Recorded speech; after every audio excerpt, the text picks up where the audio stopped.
4 to 5 minutes, so that should help a little bit. Just as a note, Perfect. everybody, from this point forward, we are being recorded. There's Mr. Zanellis.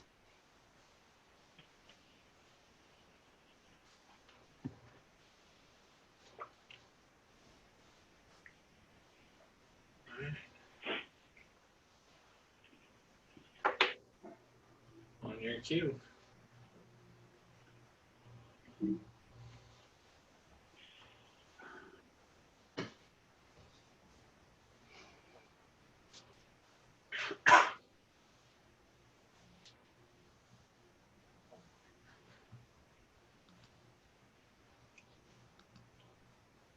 All right, I have 9:30. Why don't we fire it up? Let's broadcast.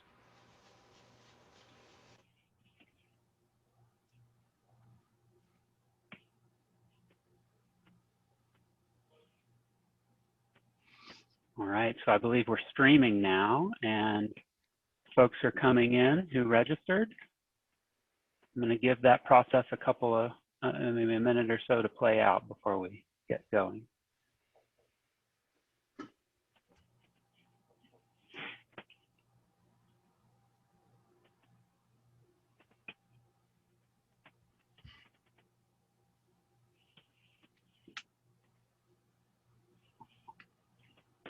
Good morning, everybody, and happy Friday, by the way. Get settled in. If you brought your coffee, I brought mine. And this should be a really fun and interesting discussion. So I think everybody's had about a minute or so to settle in. Jordan, have the registrants been let in? Yes, sir. Fabulous. All right, everybody's with us. So good morning, everybody. Welcome, and thanks for joining us this morning for the Virginia Sustainable Scholarship Virtual Forum. I'm Brandon Butler. I'm the Director of Information Policy at the University of Virginia Library, and I'll be moderating the discussion today. I'm going to start with a few technical notes and suggestions. One is I suggest using speaker view in Zoom. There's going to be between 8 and 10 panelists at any one time, but most of us will just be watching like you, so it won't be fun to see us all at the same time. So pick speaker view, and you'll see what you need to see. Also, closed captioning is available. I want to thank our captioner, Diana. You can choose closed captioning at the bottom of your Zoom screen if that would be helpful to you. Also, we are recording the video, and a captioned video will be available online from our libraries after this event is over. So, for the last several years, I've been supporting this group of library leaders in this forum as they've worked toward this moment, which is simultaneously coming, I'd say, about a year earlier than a lot of us thought, but probably 20 years after people started noticing something was awry with our journal buying system, right? So we'll say a little more about that in a moment, but first let me introduce everybody else you're seeing on your screen here. First, we have Carrie Cooper. Carrie is the Dean of University Libraries at William & Mary. Bethany Nowicki is the Dean of Libraries, Senior Academic Technology Officer and Professor of English at James Madison University. John Unsworth is the University Librarian and Dean of Libraries at the University of Virginia. John Zanellis is Dean of Libraries and University Librarian at George Mason University. Stuart Fraser is Interim University Librarian at Old Dominion University. Teresa Knott is Interim Dean of Libraries and University Librarian at Virginia Commonwealth University. Tyler Walters is Dean of Libraries at Virginia Tech. And I also want to acknowledge John Olmschneider and George Fowler, who led the VCU and ODU libraries, respectively, for the first several years of this group's work and helped lay the foundation for what we're about to embark on. So I'm going to say a few words up front to help ground the conversation. What is this group? How did we get here? And what is the basic issue we're concerned about? Then we'll move into answering some of the most popular questions we saw in your registration. And then finally, we'll try to reserve some time at the end to take questions you ask during the forum using the Q&A button in the Zoom window. It's very likely, almost certain, that we will not get to all of your questions, but rest assured, we will keep a record of them and we'll continue to use your input to inform the way we do outreach. Also, if you're a researcher or any kind of constituent at any of our institutions, we really welcome conversations with you about all these issues after this event. You can reach out to any of us or anyone at our libraries to set up a time to talk with somebody about this project. So a little background. These 7 libraries have been buying journal big deals together at least since 2001. Big deals package together all or substantially all of the journal offerings of a given vendor, making them available for a single lump sum price.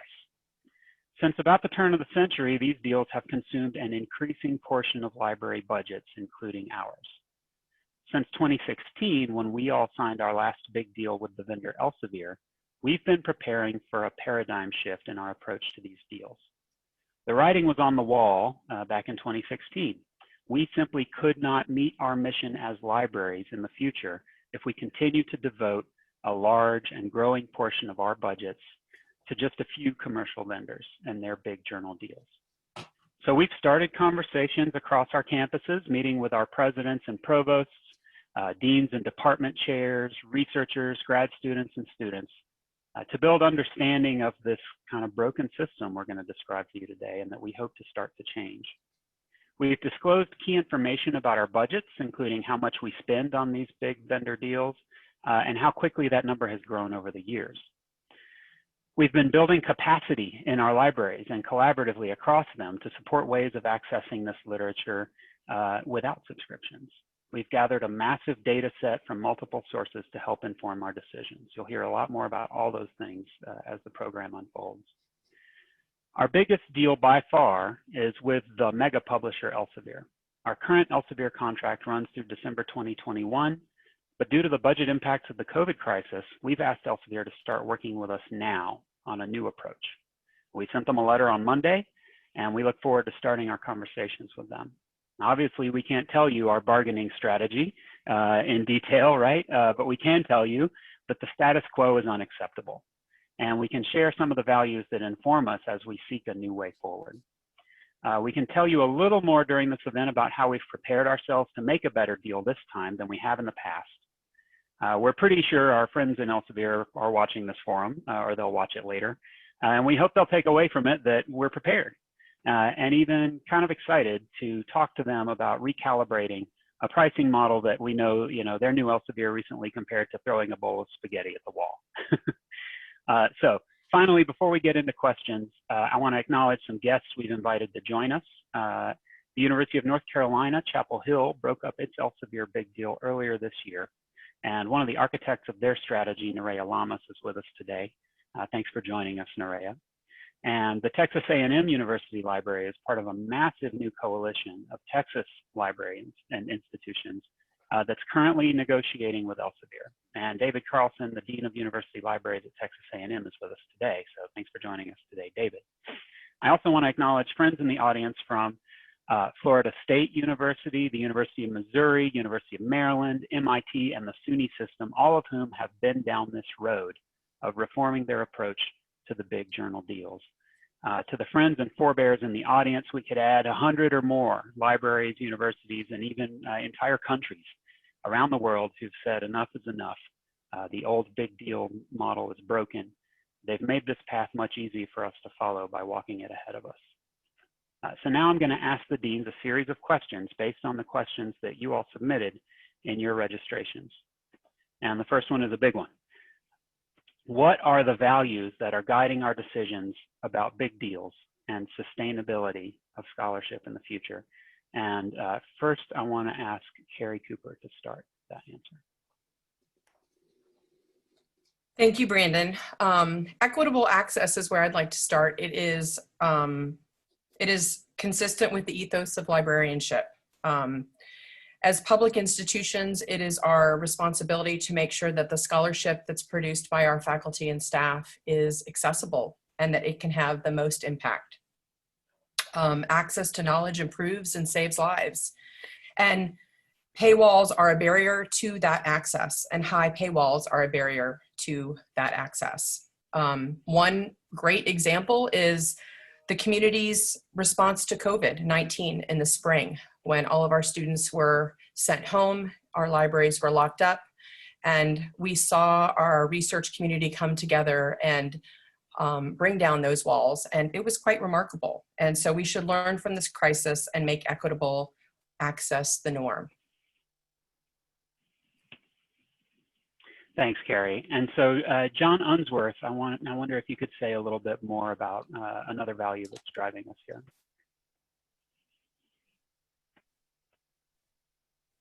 Yep, sorry, just unmuting myself, the thing we all forget to do. I want to begin by talking about diversity in our collections and in scholarly publishing. And I'd like to just briefly share a screen here to help illustrate a point.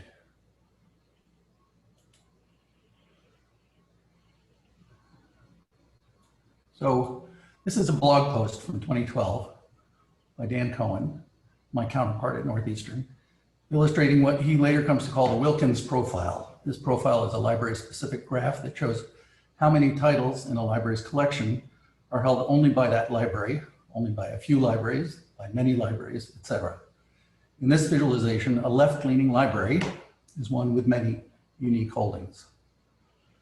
Some of you will be familiar with this idea of John Wilkins or with Dan Cohen's post about it.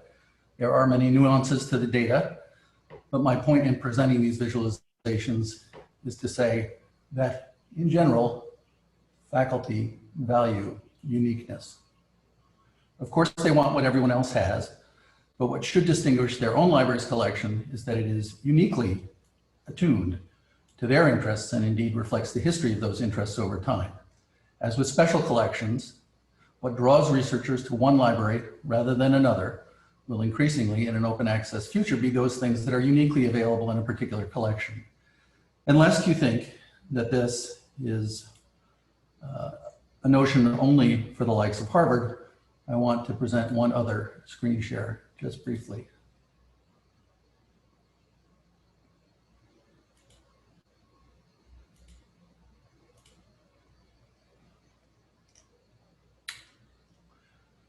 So this is a slide from a presentation by the project manager for the Eastern Academic Scholars Trust, a Mellon-funded monograph retention consortium that I helped to set up when I was university librarian at Brandeis and part of the Boston Library Consortium. The part of this slide that I wanted to draw your attention to is the line that says, across this group of 47 small colleges and university libraries whose circulating monograph collections totaled altogether about 60 million volumes, which was about the size of Harvard's collection at the time, 50% of title sets were held by only one library. A title set here means any edition of a title, any manifestation of Moby Dick in Ferber terms. Now, I know that I'm talking about monographs and not journals here, but I'm also talking about how collections take shape when they are developed by librarians in collaboration with faculty rather than designed by publishers. Also, I'm a humanist and I'm librarian for the whole university, so my library's collection practices have to serve the book people as well as the journal people. And frankly, journal prices have driven our monograph purchases to the margin. I'm going to stop sharing. Which is to say, journal publishers are dictating our monograph collecting practices now simply because what we've continued to agree to buy from them is so expensive. We need to stop outsourcing our collection development. We need to take our approval plans off autopilot. We need to reconnect with our faculty and be sure that we're building the collections that they and their graduate students want and need. Faculty don't want their libraries to be McDonald's drive-thrus where the menu is the same everywhere. They want libraries that have unique holdings that reflect the intellectual heritage of the departments, centers, institutes, professional schools, and colleges that make up that particular university. How do we know that?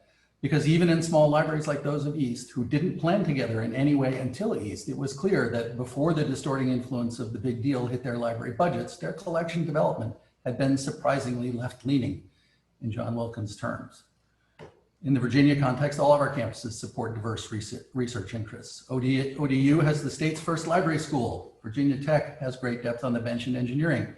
William & Mary has oceanography. VCU and UVA have hospital and medical education programs. JMU is becoming a PhD granting institution. George Mason was recently ranked #1 in cybersecurity talent and is tops in criminology as well. These 7 campuses don't have a single shared profile of faculty interest, educational emphasis, or research focus. We do have a core set of journals that we all need, but that's a few hundred titles, much smaller than the bundle of thousands of journal titles to which we've been subscribing. We're obliged to ensure that no single vendor or small group of vendors becomes entitled to so much of our budgets that we can't effectively serve our campus's diverse and emerging needs. New centers, institutes, and other innovative interdisciplinary initiatives need and should have access to the resources that power their work. Not only are our profiles different from one another, they're different over time. New majors and graduate programs arise every year, and while some are variants on a theme already covered in our collecting practices, some are genuinely new areas of interest. And we need the flexibility to adjust our subscriptions to respond to and reflect these ongoing changes in our faculty's research and teaching. In short, we want the structure of our next deal to acknowledge and support our local collection development priorities and support our faculty when they explore new areas, rather than having our collections selected and bulk priced by our vendors. Supporting small publishers is also a specific goal of the larger Viva Consortium, which I have the honor to serve as chair of the steering committee this year. Small publishers of all sorts provide an opportunity for new voices and special expertise, and they are often society publishers, about which I'll have more to say later. Thank you. Thanks, John. And so finally, last but very far from least, Bethany, I wonder if you would add a third value to the list of things that we have on our minds as we make this transition. Sure, I'd be happy to, Brandon, and good morning, everybody. So another of our guiding principles is that costs associated with access to our own collective scholarly work should be, and I will use a very mild word here, these costs should simply be reasonable. And one consequence of having allowed a monopolistic system to develop around commercially licensed journal bundles is that the dollar values that our vendors are assigning to these bundles have truly lost touch with reality. Not only has price inflation radically outstripped our own annual budget increases in libraries for decades, the price of the bundles no longer has any real relationship to the vendor's actual cost to produce these digital journals, nor does it correspond to any fundamental extra value that the vendor itself adds to the work of our faculty who produce this scholarship. The value of scholarly journals comes almost entirely from the labor provided by authors and researchers themselves, and then by volunteer faculty peer reviewers and editors who offer their time and their work to the system too. And that's a little hard to take when you learn about the truly intolerable profit margins that private companies are extracting for their shareholders from our cash-strapped public institutions. So these are 30 to 40% profit margins for top vendors, and that dwarfs what investors make from companies like Apple or Google. The vendors that we're talking about today have absolute revenues in the billions of dollars. They've got profits that exceed the annual budgets of major research funders like the Howard Hughes Medical Institute or the Wellcome Trust. Bundled big deals are, they're just not good deals too. So it's like with cable TV where you might only want to watch a couple of channels, but Comcast makes you subscribe to 150 of them. Librarians know how to crunch our own data, and our data shows that these big bundles are chock full of titles that our researchers never ever use. So I'm not talking about journal issues, mind you, I'm talking about whole titles, whole journal titles that we have to pay for and that nobody on campus actually really wants. The value of these bundles is also in decline due to the growth in open access, that is the free and legal sharing of scholarly preprints and so forth. More and more of what we are paying for is available for free outside the paywall, and we've got really good systems for helping scholars to locate those versions and for resource sharing across institutions. So, overall, Elsevier and similar companies, they do see the writing on the wall. They know that this model is coming to an end, and therefore they're also putting us in a position to have to reject some double dipping that they're doing. That is, when faculty authors pay fees to have the work that they place in subscription journals made open access, our prices for that same journal can't continue to go up. That's just simply not fair. Our colleagues in the UK have recently issued a public statement calling for a 25% price reduction on big deals, explaining that this is a long overdue recalibration, and that demand, or a little better, plus an effort to make sure that we're really wanting what we're paying for, all that sounds about right to us. Great, thanks a lot, Bethany. And so the next question that came through was about how we decide which journals are valuable, and if we have to make cuts or make a custom bundle, how will we decide what to keep and what to cut? And I wonder, Tyler Walters from Virginia Tech, if you could say a little bit about that question. Yeah, thanks, Brandon. I can definitely reply to that. So first, I'd just like to say that the data that we're working with, the data that we have now in 2020, is just so much more rich and informative than the data we were working with in 2016 when we signed our current deal for the Freedom Collection. We have data sources from products and services like One Figure, Unsub, Counter 5 reports, and Green Glass, and other resources as well.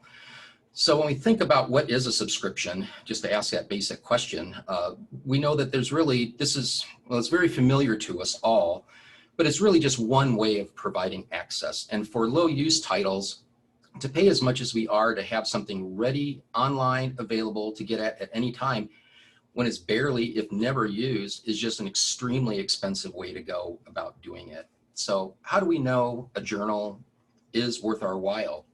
Of course, we look at article downloads, the numbers or amount of downloads. We all know that. But what does that really tell us? It tells us somebody downloaded an article, but we don't know really what anybody's doing with the articles with that. So we do look at other factors such as citation rates for articles in a given journal, and we put a lot of weight on that. That's telling us that there are scholars out there that are using those works in their own work. We also look quite a bit at our own researchers and where they publish. Where are the venues of the journal venues that they really enjoy and see are important to their own work. Back on downloads for a moment, we do look at things in a more finely grained way now as well. We look at, are downloads from recent issues, or are they from older back file packages? That might inform how we provide access to the current literature.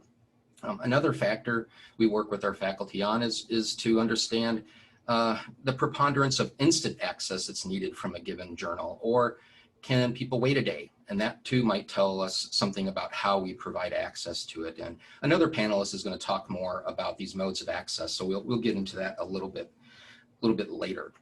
But I do want to reiterate what Bethany said, is that the data is absolutely telling us 100% that we have hundreds of journals that are not read or barely read. To give you a quick data point from Virginia Tech, out of this Freedom Collection package, there are about 40% of the journal titles get 50 downloads per year.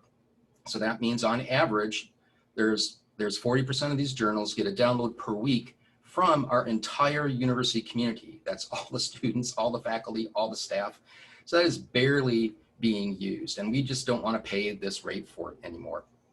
I should mention too that there's a lot of qualitative input on this. Of course, we do talk with faculty who are interested and willing to work with us on understanding journal publishing, the literature in their fields, and which titles they really covet and are important to them.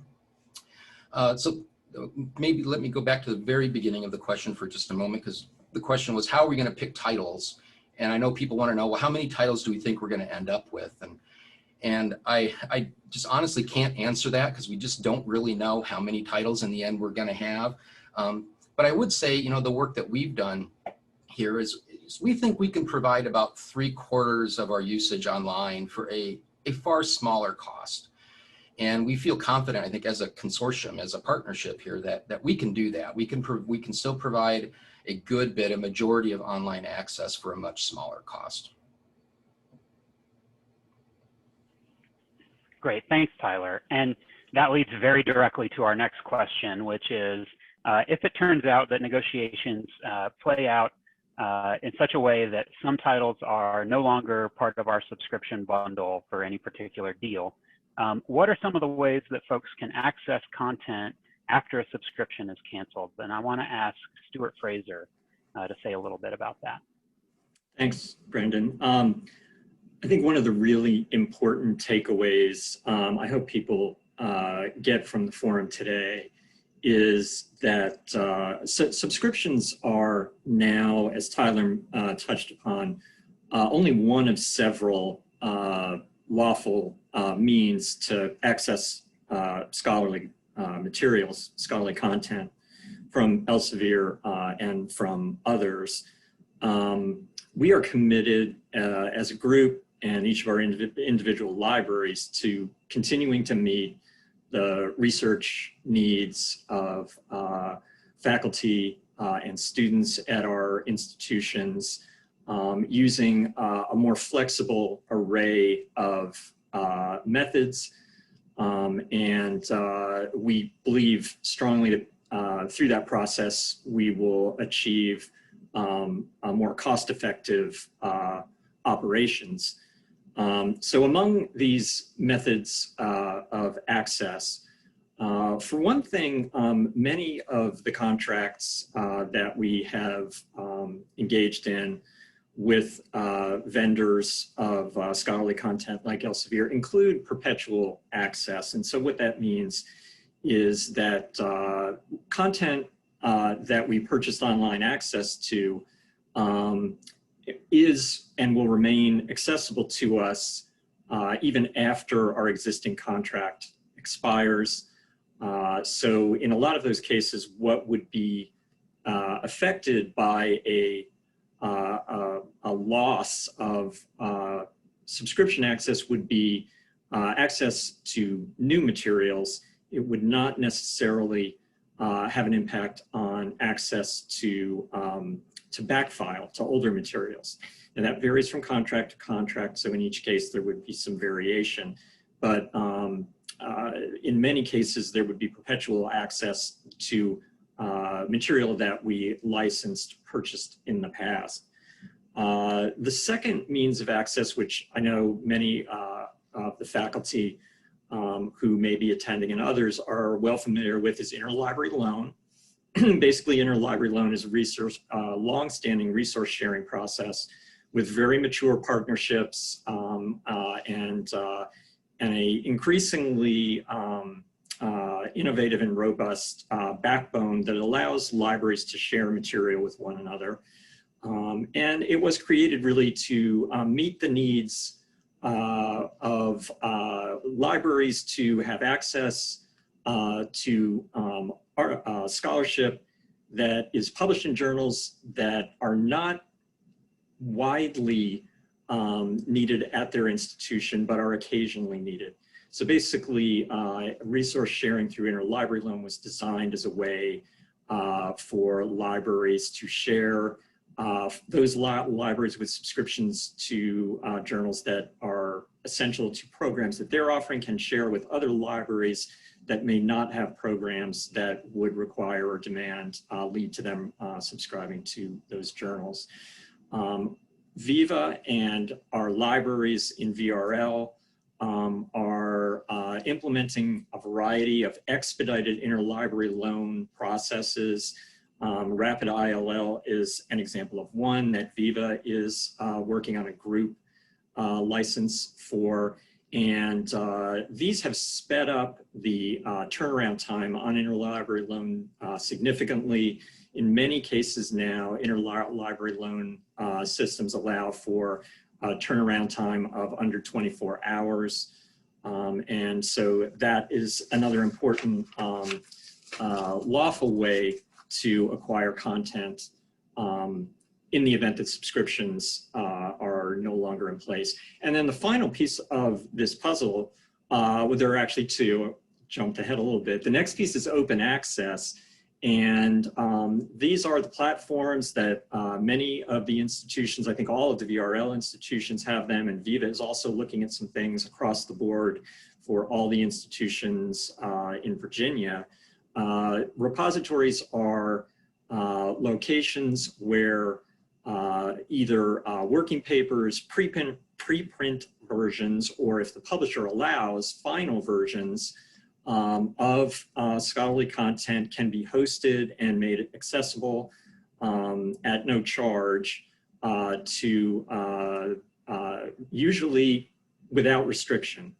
So that is a third means. And then the final means is what amounts to pay-per-view or on-demand purchasing directly from publishers or through third-party vendors that work with publishers and to purchase scholarship journal articles, for example, at the article level. So in the absence of a subscription, we still would be able and committed to, if needed, purchasing directly at the article level from the publisher or one of these third parties, which includes the most notable example, Reprints Desk is one, and Copyright Clearance Center's Get It Now service is another. Those are platforms through which you can purchase articles with the copyright clearances already included in the purchase cost, and then deliver those articles directly into the hands of researchers. So in sum, it's important to understand, once again, that subscriptions are only one of many ways that we can now provide scholarly content quickly and efficiently to researchers, and that we're all collectively and individually committed to doing that at the highest possible level. Excellent. Thanks so much, Stuart. Yeah, I think this is one of the most important points that we try to make when we talk about these issues, you know, that the changes that we're looking at are not changes that take access away. They're changes that make access available through different channels. And sometimes that changes who you go to for access, or, you know, it adds a little bit of time, but there's no world where things disappear forever. We're committed to making resources available to the folks that need them. So my next question is for Bethany, and it is, how does this effort by this group of libraries relate to the incentive structures created by promotion and tenure policies? How does our effort to change the landscape, how are we impacted by those policies? Yeah, okay. Well, the first thing to say here is that this is a highly complex ecosystem in which we are all intertwined. And the push for change that you hear coming from your university libraries is just one part of what is needed. And that's really why we're talking with you today, with our faculty. We're doing what we can along with our library colleagues around the world. And that includes sharing our knowledge about why these models are unsustainable for us all. In libraries, we are trying our hardest to limit our investments in broken models, and we are investing in what we see as viable, sustainable alternatives. And those include institutional repositories, they include preprint platforms, other open infrastructures and aligned services that are designed by scholars for scholars. So that's important to say first, but we need your help because that only gets us so far. So without reform to the entire system, research is going to continue to flow behind paywalls or into OA journals that have sky-high article processing fees. And that reform that is needed really has its roots in what you all, as scholars and researchers, value in where you choose to push, where you place your energies and your gifts, and where you put the products of your labor. It's about how you shape the future of your own disciplines. And of course, one tool for doing that is addressing through your professional associations and locally at the academic department level, the expression of your discipline's values that takes the form of promotion and tenure guidelines. That is what you're telling the next generation of scholars in your field fundamentally matters, and where you tell them that you want to see their work appear. So the most important consideration and reform I might suggest is to look at removing journal-based metrics from research evaluation. And that's not just good for promoting a more sustainable economy around scholarly communication. I think it's good for scholarship itself. And this really came home to me earlier in my career. I was sort of making a tour of Australian universities that were doing interesting work in the digital humanities, and they were wanting to create a new professional association and a new interdisciplinary open access journal so that they could network and broaden and build a really interdisciplinary field. But a kind of a research assessment exercise had just been instituted there at the national level, in which journals had assigned impact factors to them. So they had numerical scores. And everybody there in the middle of all of this intellectual foment was also kind of fundamentally downhearted. Because how could you create a new journal? How could you create a new field when it would come into the picture with an impact factor of 0? And the feeling was that all the scholarly creativity and interchange across the humanities and engineering and social science and everything else was about to hit the brick wall of an ossified set of top journals that were really not welcoming of the new. So anyway, so on reconsidering journal-based metrics, models and principles already exist. You don't have to reinvent the wheel here. So I would suggest looking at things like the Leiden Manifesto or SF DORA, the San Francisco Declaration on Research Assessment. But my big takeaway here is that the system can't change. Our research fields, our scholarly disciplines will be slower to evolve, to advance, to open themselves up to completely new ideas and scholarly insights, as long as a few journal titles, notably the titles that are least accessible to broad publics and to less well-funded institutions, as long as those are the ones that hold the keys for faculty to career success. And all the power to address that lies in the hands of our faculty. And we want to be partnering with and serving you and enabling you to realize your own power for change. Thank you, Bethany. Wow, a powerful story. And so that's a great story about how, you know, libraries are enmeshed in a system that can change the way we have to operate. But of course, when libraries change the way we operate, that'll have ripple effects among the rest of the ecosystem. And so, John Unsworth, I wanted to ask you, you know, what do we anticipate could be the impact of our sort of move toward a more sustainable model on maybe smaller publishers, scholarly society journals, and so on? Are we going to endanger those folks by rethinking our approach to big deal bundles? It's a very reasonable question. We know that some scholarly societies rely on subscription revenue from big deal partners. Unfortunately, we also know that in the past, big deals have forced us to cancel subscriptions to some independent society journals, ironically driving some of those societies into the arms of big deal publishers. So as libraries rethink our commitments to big deals, we can begin to reverse this process, dedicating more resources to sustaining independent publications that are scholar-led and that support the research community rather than supporting a commercial entity. The open scholarship community, which includes libraries and research funders, is creating support systems for journal editors, societies, et cetera, who want to pivot to more sustainable models. Several of the libraries in this Virginia Research Libraries Group and many others across the country provide publishing services that can help bring journals to the public at a fraction of the cost associated with commercial publishers. And if you haven't looked at it, I recommend the Library Publishing Coalition's directory at librarypublishing.org. If you're a journal editor or an officer in a society, talk to your library about how you can partner to advance some important shared goals. We really do want to help you with infrastructure that can support a peer review process and allow you to publish in multiple formats with clear rights statements that preserve intellectual property while promoting new research. If you publish open access, your work is 20% more likely to be cited. Of course, if you publish something stupid, that'll get 20% more attention as well.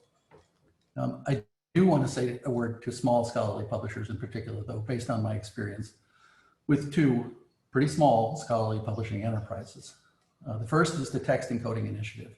This is a tremendously important multidisciplinary international, and by now multi-generational effort to develop a detailed and actionable ontology of literary and linguistic texts. Its core publications is a set of guidelines for text encoding, now in XML.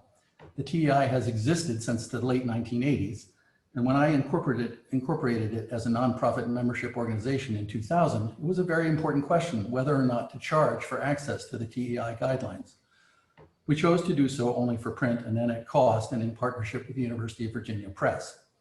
The result was a broader adoption of the standard, growth in the community of research users and contributors, greater internationalization, and more multilingualism, open access peer-reviewed journals published with support from the TEI, training materials just now redeveloped and re-released.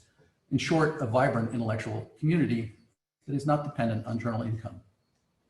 My second example, though, is a more traditional scholarly society that was, when I joined it, entirely dependent on journal income, or more accurately, indentured to their commercial publisher, such that we collected subscription income from members of the society and then passed it along to them, keeping about 10% for the operation of the society. I ditched that deal and worked with Harold Short and then Ray Siemens to lay the foundation of what became the Alliance of Digital Humanities Organizations, which also has a publishing deal at its heart. And it's a much better deal with an academic publisher, albeit a large and commercially successful one, where they share income appropriately with the society that creates the value for which institutions and individuals subscribe. That income has allowed ADHO to support the Open Access Digital Humanities Quarterly, as well as funding generous bursaries for graduate students presenting at the annual conference. And largely thanks to Harold Short's brilliance at sharing, we've been able to use the income to ADHO as a platform for expanding the organization to new countries and new research communities. So what was once a bilateral US organization partnered with an EU organization has become a network of scholarly societies, not only in those areas, but also in Mexico, Taiwan, Japan, South Africa, Australasia, and Francophone countries, with more constituent organizations under consideration for membership each year. My message to small publishers is this: value sharing and collaboration over outsourced services and opaque accounting. Own the thing you produce, and then figure out how, in your particular situation, you can best sustain and share that value through some combination of things that people or institutions pay for and things that are free. Don't assume that your most valuable asset should be the one people pay for. Also think about how giving away your thing of value might attract the contribution of talent and ideas, helping to create a sustainable scholarly community. Thank you. Thank you, John. Again, great stories, and really making this stuff real for folks. Speaking of things that are real, I want to get to the moment that we're in right now. We are being, frankly, forced to act with some urgency now by the budget crisis that's resulting from the COVID-19 pandemic. And a lot of folks were wondering, how exactly does what we're doing now relate to the COVID crisis? And what, is what we're doing now sort of a temporary thing that's a reaction to the budget crisis, or is it going to have longer term effects on the way we operate? And I wanted to ask John Zanellis from George Mason University to talk a little bit about how COVID relates to what we're doing. Thank you, Brandon. Good morning, everyone. I'd like to start by observing that to one degree or another, at most academic institutions, library budgets have been declining or otherwise constrained prior to the onset of the COVID pandemic. That was certainly the case at my university. The pandemic has brought on additional budget pressures on our universities, which has necessitated broad and deep budget cuts, which likely, highly likely, will continue and not recover well into the foreseeable future. So we have transitioned at this point in time from a generally not so good into a horrible, severe fiscal environment. In such fiscal realities, we're compelled to restructure and rebalance our budgets. And that includes library budgets. This is what drives us at our individual institutions and also collectively to take urgent action. Simply put, academic library financial models that made good sense some time ago, at least in some institutional settings, are no longer tenable nor sustainable. Big deals occupy a significant footprint on our collections budgets. In George Mason University's case, it is roughly 1/3 of our current library research materials budget. But I think the financial, the impacts of the pandemic on our finances and all the effects of that just accelerate the inevitable collapse of the status quo. For all the reasons talked about by my colleagues already, we need to make drastic changes to our library collection strategies. And such changes will not be temporary or reversible. Given the current crisis, and in retrospect, it's something we have needed to do for some time. So what do we do now and going forward? It is important to be strategic in our decision-making. We need to do more than just meet immediate spending targets. Some strategies will have commonalities across institutions, while other approaches will need to address specific and perhaps unique institutional circumstances and needs.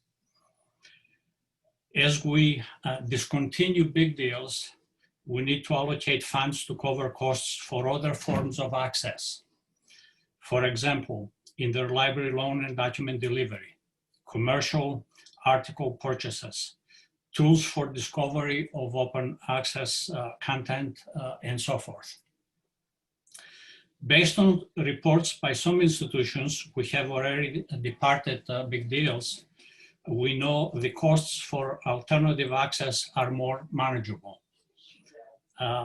Even in some cases, they can be characterized as typically modest in some institutional settings. We need to create capacity as well as scope in our collections budgets to be able to better fund where we expect growth, to redirect funding to areas where we may have unmet needs, and importantly, to invest in more sustainable ways of sharing research across our institutions and much more broadly.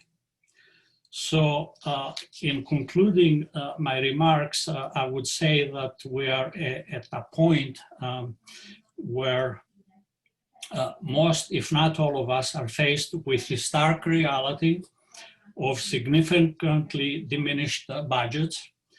The demand for scholarly scientific resources and associated services are not diminishing, but they are growing in our institutions.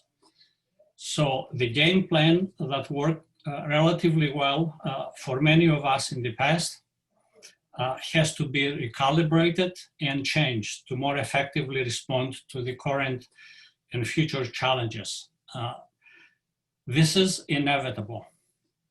Thank you.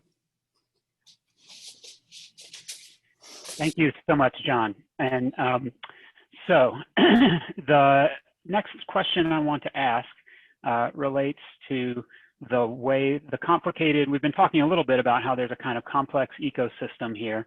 And what's interesting, and maybe fewer of our folks in the audience will know, is that each vendor sort of has a complicated ecosystem of products that it sells. And I wonder, Teresa Knott from VCU, if you could help us understand a little bit better how big deals relate to other products in the vendors' portfolios and how we're thinking about the consequences of the choices we might have to make as they could kind of reverberate throughout that vendor ecosystem. Sure. Thank you, Brandon, and good morning, everyone. So vendors like Elsevier and Wiley have been pivoting to being a data analytics business for some time. They are striving to monetize the insights that they gain into the research that our institutions do by their control of the literature. Additionally, they are building products that plug into every step of the research flow. These products are designed to seamlessly integrate with each other and thus entice customers to buy more of their products to leverage the seamless integration. There is a real danger to academic freedom here. Scholarship is shaped by the metrics we use to evaluate scholars. And by controlling metrics, vendors are given an outsized influence on the trajectory of research itself. Often these products are marketed to different campus units, such as the provost or the Office of Research. This can undermine our efforts to control the cost for the library for those products that we license. So it's really important that we communicate and coordinate across the university as well as across the Commonwealth. For VCU and other customers, Elsevier links pricing across products and contracts. So we have to be especially careful to anticipate how changes will ripple out. In our particular case, our clinical key contract is linked to the continuation of our current Science Direct license agreement. Over the last few years, we have asked Clinical Key to align the contracted dates. So the Clinical Key contract would be in sync with Science Direct, and they've refused to do this. From what we can glean from others, this seems to be a common practice. And so I think that they use these different termination dates to put you in this bind of, well, I'm going to have to cancel this if the other is in question. So in fact, we are in the process of terminating our Clinical Key contract at this moment as we move into renegotiating with Elsevier. And one of the most important things about these agreements, from my perspective, is that they lack transparency. So our Clinical Key agreement is written in such a way where there's a nebulous increase should we walk away from our Science Direct contract. So we don't know what the consequences are for us to walk away. And this is representative of other things that happen with other contracts.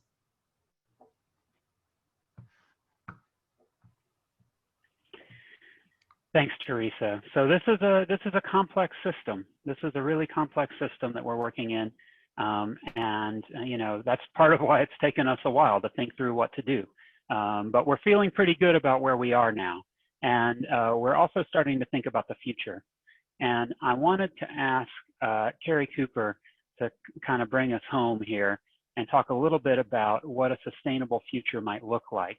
You know, if we transition away from something that we have lots of problems with, what does the world look like if we find something better? What's a better model going to bring us to? Thank you, Brandon. I think it's really important to kind of imagine what that does look like. It helps us get there just by imagining it. And I think we have to get back to our values: equitable access, diverse collections, and fair costs. For example, a future with equitable access would erase the global divide and in access to research for both readers and authors. It would demonstrate our commitment to solving big problems beyond the higher education community. It would let faculty authors retain their rights and share and reuse their work. It would enable text and data mining across all published research. And it would end high author fees that create new barriers to research publication, this time for authors instead of the readers. And a future with diverse collections would better meet the unique needs of our research communities, because one size doesn't fit all. It would foster scholar-led initiatives at our institution that brings control back to our scholarly community. And most importantly, it would support independent and underrepresented voices and outlets and approaches. A future with fair costs would end non-disclosure agreements that prevent healthy competition and foster transparency about how prices how the price of the product relates to the operation of a service. It would end unfair tactics like double dipping, where we charge the libraries and we charge the authors. And it would lower costs for students with open educational resources. It would help us avoid a bigger deal that would just replace unsustainable subscriptions with unsustainable author fees. So it's really about getting back to our values: equitable access, diverse collections, and fair costs. I hope that helps us imagine what this looks like. Thanks, Carrie. Thanks a lot. And so, yeah, that's the future we're looking toward. And that sort of concludes the questions that we heard from the group with the group of registrants. With one, a little bonus I wanted to include. We had a few questions. I know there's a lot of librarians in the audience who were curious about how we're doing this, and how are we gonna pull this off. And the good news is, for us especially, we're not the first ones to go here, and we're not the only ones to do this right now. And so we really wanted to recognize some of the folks that have paved the way and who are walking this road with us now. And I wanted to, I think we've elevated now David Carlson and Nerea Lamas to panelist status. And I wondered if maybe starting with Nerea, Nerea, if you could tell us a little bit about the University of North Carolina's experience going through this process and having concluded a deal with Elsevier that you all are happy with and that now you're working forward on. Yes, thank you, Brandon. Good morning, everyone. I'd be happy to tell you a little bit about our process and where we are today with it. So we started our Elsevier negotiation in spring of 2019, and we had a goal of not necessarily breaking the deal, but we needed to spend less. And we decided $1 million was what we wanted to cut from our spend with Elsevier. And just before we started to talk with them, we decided we needed to do an informational campaign on campus. And so we launched our own sustainable scholarship campaign. And it started with our university librarian. She started doing some presentations. I did them. It went all the way down to our liaisons. We spread it across campus in meetings and departmental settings and one-on-ones in administrator meetings. So we really took it far and wide. We went out with 4 values. We talked about affordability, sustainability, transparency, and open and public access. And everyone understands open access, but we needed to add in the public because Carolina is a very public institution and we believe in that public mission. And so we believe that that would resonate well with our campus, and it truly did. At the same time that we were talking to campus about sustainable scholarship, which was partly around Elsevier, but it was a much broader message that we were trying to contextualize the landscape and trying to say that we could not continue in the same way that we always had with these big deals. And in fact, we had already gone through a process of breaking big deals before. We had broken the Wiley deal a couple years before I came on board. And so this was not an unfamiliar message, but I think it was the first time that we really explained what this meant and why it was not sustainable. So at the same time that we were going out there with our message, talking to Elsevier, we were also, not knowing what the outcome would be, investigating how we would take care of scholar needs if we did break this deal and canceled many journals. And so we spent a lot of time, like other institutions have, looking at options for ILL, including Reprints Desk, which is a vendor who has an automated system. And ultimately, we did incorporate Reprints Desk into our strategy. I want to acknowledge what Teresa was talking about with Clinical Key. We had the exact same problem. Our Clinical Key was going to be up at the end of September. They ignored our attempts to talk to them until they finally got the cancellation message. We said, we are canceling, we no longer need this. We cannot go forward if we don't know what the cost will be at the end of this negotiation. and they scrambled a little bit. They came back, they tried to get us back. Ultimately, we just canceled. And so that happened before we got to the end of our negotiation with Science Direct, with Elsevier. And so by the time we got to spring of 2020, so it took us a year, more than a year, to get to the final point. We had decided we were going to break the bundle. We were going to go title by title. We decided to go out and ask the campus about their use of titles. We were concerned about clinical titles and clinical usage in our med school, in our hospitals, and our other clinical settings. And so essentially, we went out and asked them how they use their titles so that we could focus in on those clinical titles. And those became the core of the package, or the title list that we have now. I shouldn't say package. We have 395 titles, down from the maybe couple thousand that we had to begin with. And our spend for this year was at 1.6 million. So we brought it down by $1 million. It was, I will say, a tremendous amount of work. We had many, many people in the library involved, again, from the university librarian down to our liaisons across our tech services. This is an enormous effort that has to go in, but it was well worth it. We talked to so many people on campus that messaged us afterwards and said, thank you for breaking that deal with Elsevier. We are so happy. Can we do that with other publishers? We have real champions now on campus. That's not to say that it's all rosy. There are problems with access at times for people. That's never going to go away. But by and large, I think we're successful in doing this. And I just looked at a couple numbers before I came on to the webinar this morning. Just our reprints desk numbers, we didn't know what to expect because we offered it out there for people who needed their articles urgently. Between May and August, out of the 276 articles we have purchased from reprints desk, only 123 are from Elsevier titles.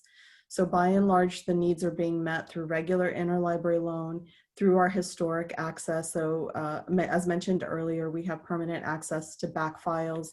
So most people's needs are being taken care of through regular means. And having the reprints desk is just a peace of mind for everyone. I'll stop there. Thank you so much, Nerea. That's it's just so heartening to know how well your experience turned out, but also to take note of how hard this can be and how much work it is. But knowing it pays off, I think, especially for those of us on in the panelist side of things, it gives us great comfort to know that there's life on the other side and that things turn out pretty well. So next, I wanted to ask David Carlson, the Dean of Libraries at the Texas A&M University, to say a little bit about where the Texas libraries are. And I know you're in the midst of negotiations, and so you'll have to be cagey, but maybe you could also just say how you got here and what the values were that brought you to negotiating in a new way this time around than you have in the past. Sure, I don't want to think of myself as being cagey, Brandon. I think circumspect would be maybe a better word, but you're right. And that was going to be the first thing I was going to say, is that I do need to be circumspect in what I say for a couple of reasons. Number one, strategically, of course, we don't want to, in any negotiations process, you don't want to say everything about how you're thinking, what you're doing, but also I want to respect the negotiations process itself with Elsevier. So, and let me just also say that I'm just so impressed with all the comments by all the speakers. You have no idea. I mean, I've been jotting things down and my head's been shaking up and down in affirmation. All of the values and statements and perspective you've been saying are just really have aligned with what we've been doing. I mean, there's so much to say about this, and I certainly agree with a lot of the perspectives that have already been said. In terms of how we got here, I think whenever anybody asks me about this, I always have to give a shout out to the University of California. I think the University of California position and statement on this and their decisive nature on, or decision on this, stand on this, I should say, about 1.5 years ago now, getting on to 2 years, was really, in my opinion, a game changer. All of a sudden, practically the week that happened, all of a sudden I was getting emails and queries from people I'd never heard from before about this issue, who would say, well, what are we doing in this space? And they just gave all of us, I think, a kind of a backbone to this issue that said exactly what you were saying, Brandon. This can be done. It's not jumping off a cliff. There is survival for a number of different reasons, many of which you touched upon. And the discussion has also reminded me that when we put out the press release about the Texas Coalition, I got a wonderful unsolicited email from Stanley Wilder at LSU, who has also done a lot of the same unbundling, significant unbundling that UNC described. And he just, as I say, an unsolicited email, and he wanted us to take comfort. And he told us that the decision at UNC was, at LSU, excuse me, has, and I quote, a perfect unmitigated success. They have absolutely no regrets, and they're moving forward, and everything, I won't say everything is well or perfect, but it's pretty good. Not only is there survival, it's much better than that. Life is good. So our approach to this has been in a number of ways. First of all, our coalition is quite different. I'm really very, very proud of it. But it's also very diverse. It includes both public institutions and private institutions. So we have all of the University of Texas libraries, Texas A&M, et cetera. But we also have really some premier and leading private libraries, such as Rice University, Baylor University, et cetera. We have some very strong research-intensive institutions, and we have some very teaching-intensive institutions. So it's a very diverse group. One of the things that has really brought us together is that we have all agreed and signed on to a memorandum of understanding about our organization, a little bit of explicit analysis of what our views and values are, and a little briefly about how we are organized. And it was required that that be signed by an upper level administrative person at the university. And that is done, I mean, I thought it was a good idea to do this from the beginning for a number of reasons, but it's turned out to be an even better idea than I anticipated, because it really got the institution to talk about this commitment formally and seriously, and then to actually put a name and a statement and a signature document that said, yes, we're in on this. So lastly, I'll just conclude by saying a few things about, very broadly, about what our approach to negotiations is, which I think will harmonize with a lot of what you said. We are not set on unbundling, excuse me.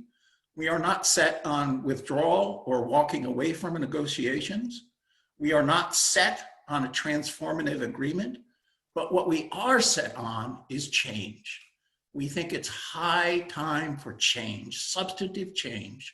I remember in one of our early meetings with our Elsevier representatives, they referred to their contract, one of the representatives referred to their contract as Byzantine.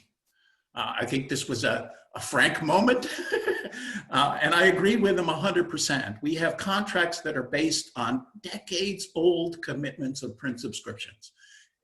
It's absurd, and so that needs to change. And then secondly, the other commitment we have is to price reduction. An additive approach is no longer appropriate, and we need to get to price reductions for many of the reasons you've talked about. So I'll wrap up there, but thank you for all of this, and thank you for the time to speak briefly about the Texas efforts. Thank you so much, David. Circumspect as always, and lovely to see you as always. Thanks so much for sort of being our guest today.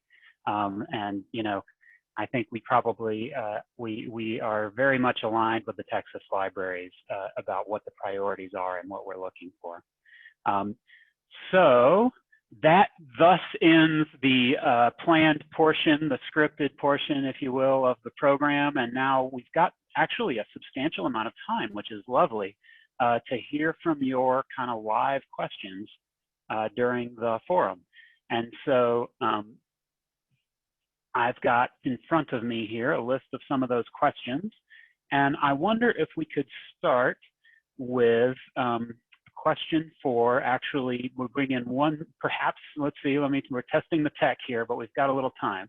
I'm gonna ask if Jordan, our tech guru, could bring in Ann Osterman, who is the executive director of Viva, and see if she wants to answer this question about how Viva and the Virtual Library of Virginia figures into all of this stuff.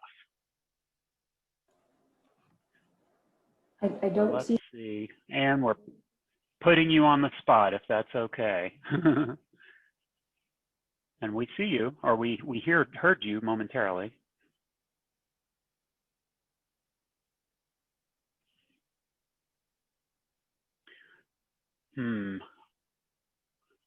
All right. Well, the joys of live television here.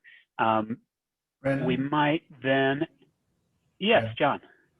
Yeah, I think I could take this as the chair of the steering committee for Viva. Perfect. There are a number of subscriptions that Viva pays for or contributes to that are extremely important to member libraries. The Elsevier contract's not one of those.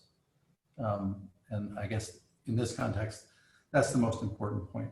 And I think one reason that it's not a Viva collection is that it's so expensive, and that spreading that cost to, say, community colleges in the Viva system wouldn't really make sense. And that's why the Virginia Research Libraries, a subset of Viva, have negotiated together in the past for the Elsevier contract and are planning to do so again. We would love to see broader access to some of that content. That will depend on price more than anything else. Brandon, could I jump in and add just one more thing here? Unless we've got Ann's audio. All right. Seems like maybe not. The other thing I'd like to add is that we are all part of this rich and vibrant Viva network. And through the resource sharing partnerships that stretch all over the Commonwealth of Virginia, we know that what we do as research institutions impact others. And you know, I'm still relatively new to my role, but I have found the intersection between the VRL partners and Viva to be thoughtful, rich, vibrant, and we know that that we're all connected and all in this together. Excellent, thanks, Bethany. So the next question I want to go to is actually very well put. I want to thank Jay Albanese for asking the question, and I'm going to maybe read a little bit of it at length, and then I'll ask Tyler Walters if he wants to respond. Jay says, it seems to me that most academics, or at least many academics, are not as well informed about the access crisis as they could be. And I've read where 70% plus of social science journals are owned by just 5 corporations and hidden behind a paywall. That's true. Consolidation is a big problem in this market. So this works directly against the goal of global access. And in social science, the relevance of social science to applied fields and access to that for practitioners. So to keep one's research open and access in these journals requires exorbitant publication fees. My question, what do you think of so-called diamond journals, which require no fees for authors and are open access to readers? I have published in a couple of them in recent years and found the quality of reviews is the same as other journals, and the timeliness in review to publication is much shorter. But of course, they're new and they're not yet considered leading journals because academics appear to be led by prestige, i.e. the age of the journal, rather than prioritizing access and dissemination to their work. So these diamond journals, the diamond model is really attractive because it's free to authors and free to readers. Tyler, I wonder if you could talk a little bit about that free to authors, free to readers model. Yeah, thanks, Brandon, I can. So yeah, there's a lot, that's an excellent question and a lot to unpack there. I guess I would start by saying, you know, open access in its most simplest form is about the scholarship being freely available for readers. So the way I think about this is I kind of decouple that from the business model of how a journal derives revenue to pay for its expenses. And we've seen a very popular model for, especially around STEM journals, is the APC author page charges. The diamond or platinum, it's also called open access. It doesn't involve that. It's more about sponsorship that's taking care of the costs. So I can give you an example. I was involved in a journal that is a platinum journal that's about 16 years old now. It's called Information Technology and International Development. That's going great guns, and it's now sponsored by the Annenberg School out of the University of Southern California. But it's scholar-led, it's independent. Like I said, Annenberg sponsors it now, and it's been excellent. It's been online for, I think, all but the first 2 years of its experience. So I think it's an example of a scholar-led independent journal, and it's high quality. So the other part of all of this is the peer review system. As Jay, as you said, the reviews seem to be very good, anything shorter in time. And the business model should be completely separated from the peer review model. Peer review in these kind of journals can be just as robust as any journal out there, any commercially sponsored scholarly journal. So there's a lot to be said for that. I think people shouldn't shy away from those. The other problem that you're pointing to is kind of this prestige culture that we have as faculty around our scholarly journals. And how do we find which ones seem to be most valuable? Well, many times it's the list of names and their reputations who are on the editorial boards, the length of time something's been out.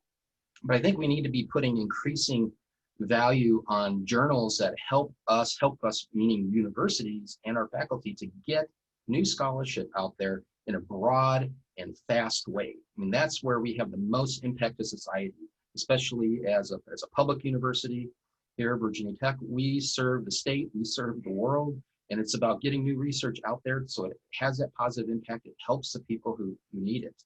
That's actually the old cooperative extension service model that's still going on today from years ago. So we need to question that prestige aspect of it. And can we not see that perhaps more valuable, or at least as valuable, is this broad and fast access? Excellent. Thanks, Tyler. And so our next question comes from David Burtage. And actually, before I get to that question, we had someone ask about if there are tweeting rules. And Lisa, I follow your tweets of things all the time, and the rule is please tweet. This is a live event, open. We're going to make it all publicly available. So tweet at will. So the next question from David Burtage, and apologies if I got your name wrong. David asks, part of the problem as I see it is that with the rise of the internet, we've gotten used to and now expect immediate access to anything we want, at no cost. Is it not unreasonable to think that if we adjust our expectations so that we get what we want or need, with perhaps a little delay, a day or so, we can cut costs dramatically with very little real impact on scholarly activity and productivity? And that really goes to something we were talking about earlier in terms of alternative access and timing being, in fact, one of the main things that will change, or the only thing that may change. So I wonder if any of our panelists would want to comment a little bit more and expand on those ideas.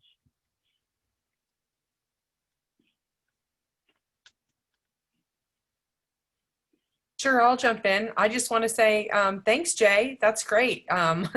It's really nice to know that faculty, I do think that faculty understand the situation that higher education is in. And I would like to see that faculty would be willing to wait a day or a reasonable amount of time. I believe in the structures and the systems that we already have in place. I think we're gonna do great. I think we're gonna meet your expectations or exceed your expectations if the big deal goes away. So I just want to thank you for asking that question. I do think that lowering expectations just a little bit might really help us, but I think we're gonna surprise you. Absolutely. Would anybody else like to comment on that? Well, maybe another thing All right, worth so, adding okay, there go ahead. is that the part of the question about getting access to anything we want at no cost, there have been great costs, and we have obscured that from our faculty colleagues in trying to make access easy for all of you, which is still our goal. But part of what we're doing here today is sharing with you, the unsustainable burden that those costs have placed and the impact on other parts of the scholarly communication ecosystem by putting too much of our money in one space. Hugely important point. Yeah, what we're doing now is closing a communication loop that has not been closed for a long time, and it's so important. When the primary user doesn't know what something costs, it's very hard for them to understand the trade-offs involved and and how the whole system works. So I have another great question. This one from Richard Pointer. Richard asks, I am wondering what the implications might be for the ILL system if universities rely on it increasingly, if they unbundle and switch to using things like interlibrary loan as a mode of access. And here, any of our deans could answer. And I also, Nerea, I wonder if you could expand a little bit on what you've seen in terms of interlibrary loan use since UNC made the changes in its bundle. That might be a place to start. Sure. So we, our deal with Elsevier ended at the end of May. So it's a really short period of time that we have to measure the impact of the unbundling, especially with the pandemic sort of on top of that and the change in research and teaching. So all of those caveats to say that we haven't seen very much at all of an increase in interlibrary loan. Interlibrary loan has been as steady as it can be. We were closed for a number of months, and so the only interlibrary loan we did was for electronic resources, which would include the articles, and we saw that stay pretty steady. And as I indicated before, we did give people options for requesting expedited articles through reprints desk, and those have been very minimal. So I think there are a couple of things happening. One is that the expectation perhaps is right. People are waiting and don't need things immediately, and regular interlibrary loan works for them quite well. I think the other piece of it is that we did a very good job in selecting the articles that were needed, the journal titles that were needed immediately. And I say that because we focused in on the clinical titles, which everyone told us they needed to have at hand. And because we did that, I think we took care of a large part of that urgent need.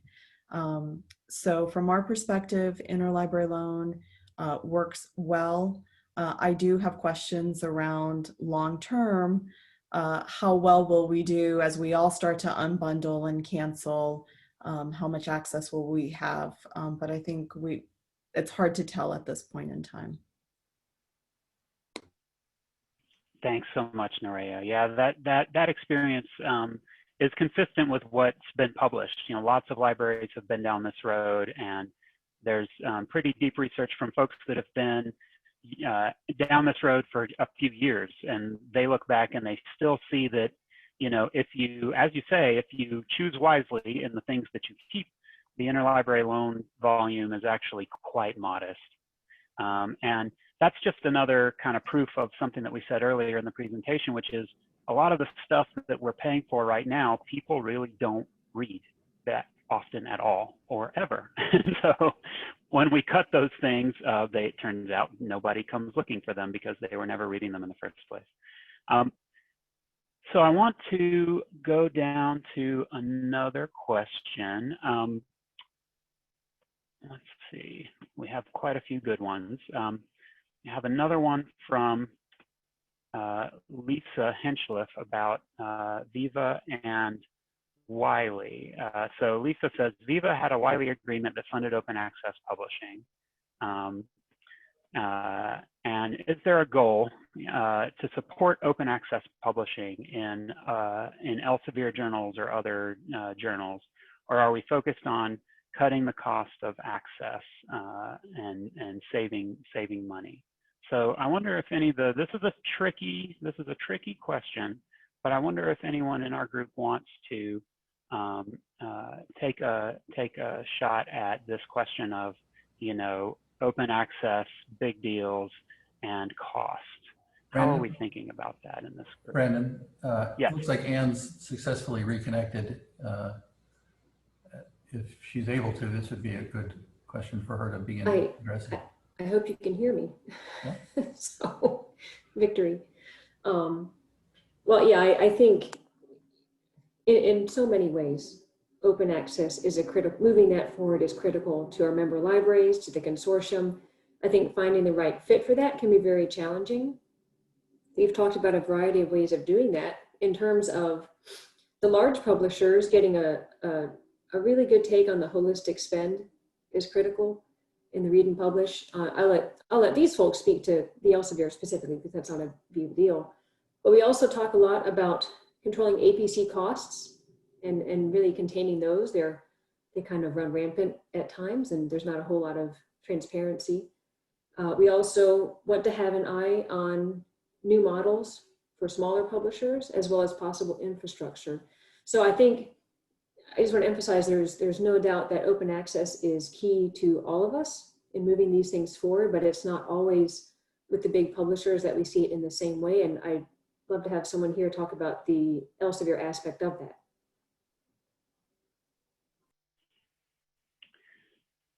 Thanks, Anne.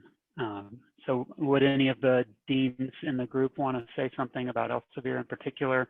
And keeping in mind circumspection at this stage, right? But what can we say about open access in connection with Elsevier in particular? Well, Brandon, I think we can say essentially what has been said already, which is we're not in pursuit of a transformative agreement here. We are interested, as are the other libraries that have spoken about this process, we're interested in reducing our spend. Thanks, John. Yeah, I think that's a nice, clear way to put it.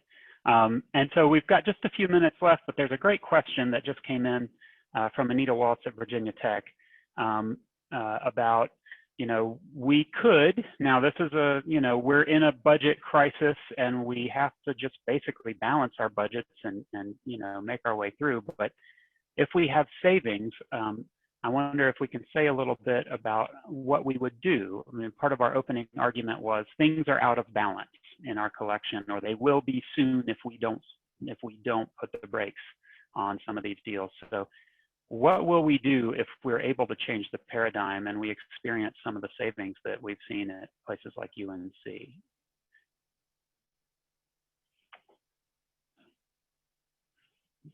Who wants to take that one on? Tyler, I see your hand raised. Sure, I can take a stab. And hi, Anita. Thanks for being here. What's going to happen with the funds saved? Well, we had some thoughts and ideas, and of course, the economic situation we're in now that's pandemic related. The quick answer is going to be whatever savings we get, first, it's going to be put toward all of our own budget cuts. I think I can speak for the group that, we're all facing some budget cuts, and some of the savings will have to be used towards that. The other thing I'd say, keep in mind that, one mode of access we probably will use quite regularly is going to be some form of commercial document delivery service, and that does cost, so some money needs to be set aside for that as well.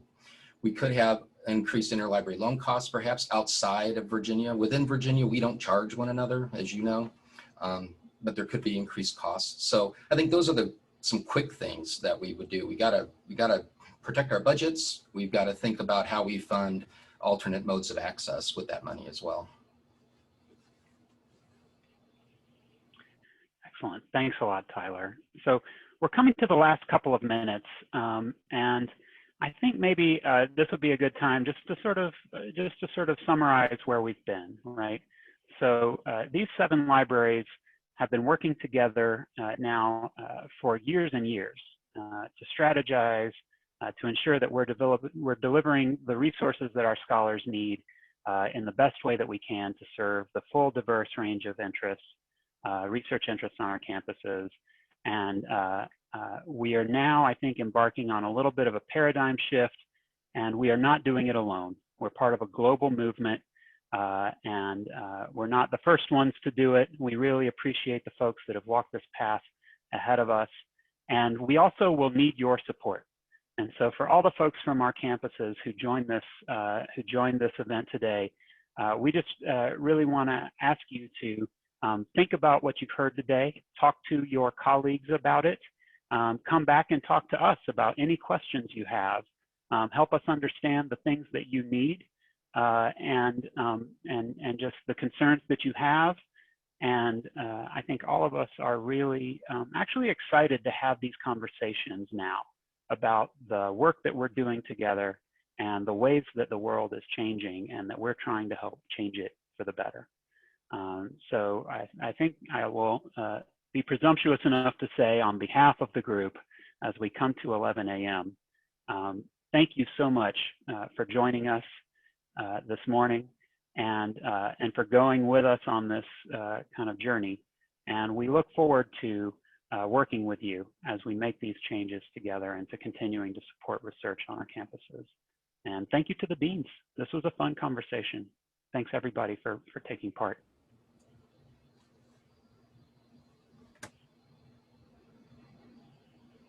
And everyone have a lovely Friday.